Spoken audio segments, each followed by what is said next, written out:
Khotbah kita berbicara tentang janji. 2 Korintus 7 ayat 1.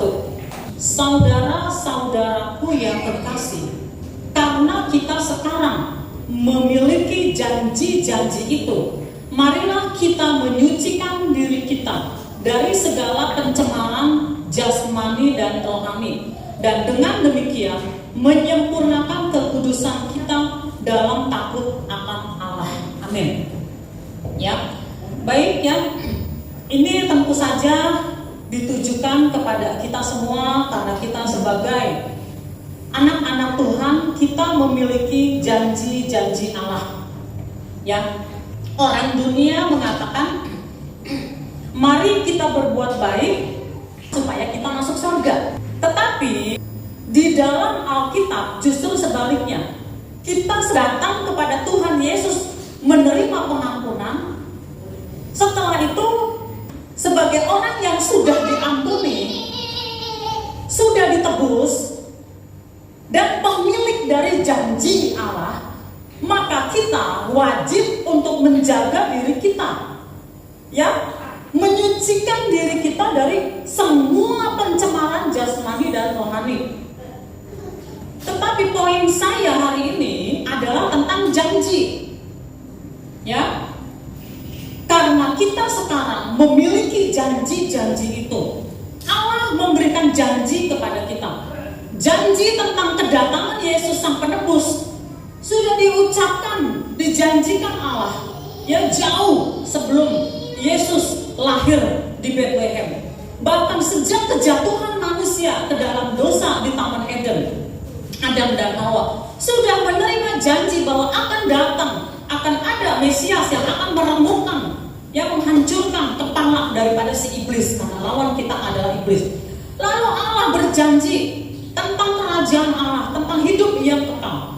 Allah memberikan janji penyertaan, ya, perlindungan, kesembuhan, kelimpahan. Jadi di dalam Alkitab ini begitu banyak sekali janji-janji Allah diberikan kepada kita. Ini adalah buku yang berisi janji-janji Allah kepada kita. Di dalam Alkitab, ya, disebutkan 2 pernyataan tentang janji. Yang pertama adalah janji dan yang kedua adalah perjanjian. Tadi saya mengatakan Alkitab berisi banyak janji-janji Allah. Tetapi Alkitab juga adalah sebuah buku perjanjian.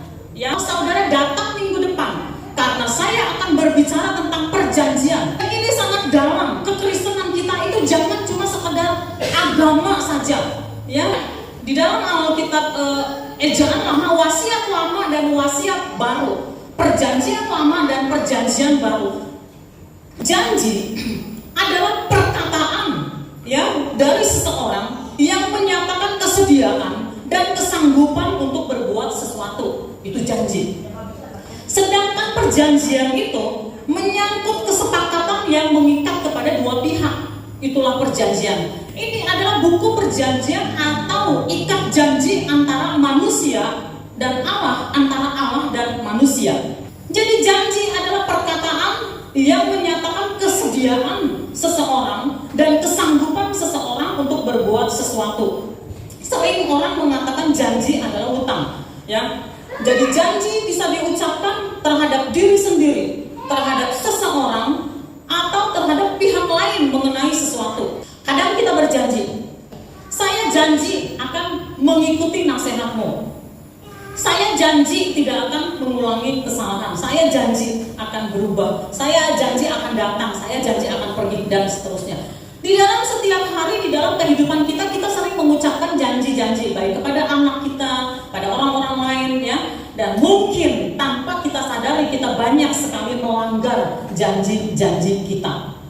Ya, Allah kita adalah Allah yang berjanji. Dalam Alkitab begitu banyak sekali janji-janji Allah kepada kita. Ya. Allah sangat menghargai orang-orang yang bisa pegang janji.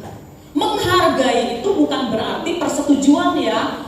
Bukan berarti Allah menyetujui semua janji-janji kita. Tetapi sikap seseorang yang bisa pegang janji itu, sikap itulah yang dihargai oleh Tuhan. Ya, bukan janjinya, tapi sikapnya itu. Ya, kita juga harus belajar untuk jadi orang yang bisa pegang janji.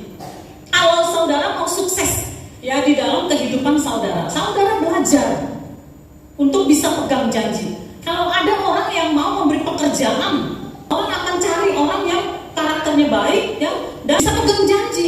Allah memberi janji bahwa kita akan memiliki hidup yang kekal dan kita akan berdiam di dalam surga yang mulia. Tidak ada ketakutan bagi anak-anak Tuhan untuk meninggal. Ada banyak janji-janji Allah. Tadi saya katakan pemeliharaan Allah, ya, penyertaan, perlindungan, kesembuhan dan seterusnya. Bagian kita adalah yang hidup di dalam kesucian, ya. Kita harus mengejar kesucian. Itu adalah bagian kita. Mari kita menghargai janji-janji Allah kepada kita. Dengan cara apa? Dengan cara memelihara hidup kita di dalam kesucian. Ya, dikatakan untuk menyempurnakan kekudusan kita, ya, di dalam takut akan Allah.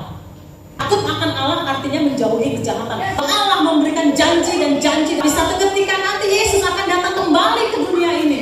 Yesus akan menjemput kita semua orang percaya dan pemerintahan bersama dengan Yesus sampai kita meninggal dunia. Kita masih ada di dalam janji-janji Allah. Kita harus punya pikiran yang panjang. Kenapa? Karena Allah kita adalah Allah yang kekal.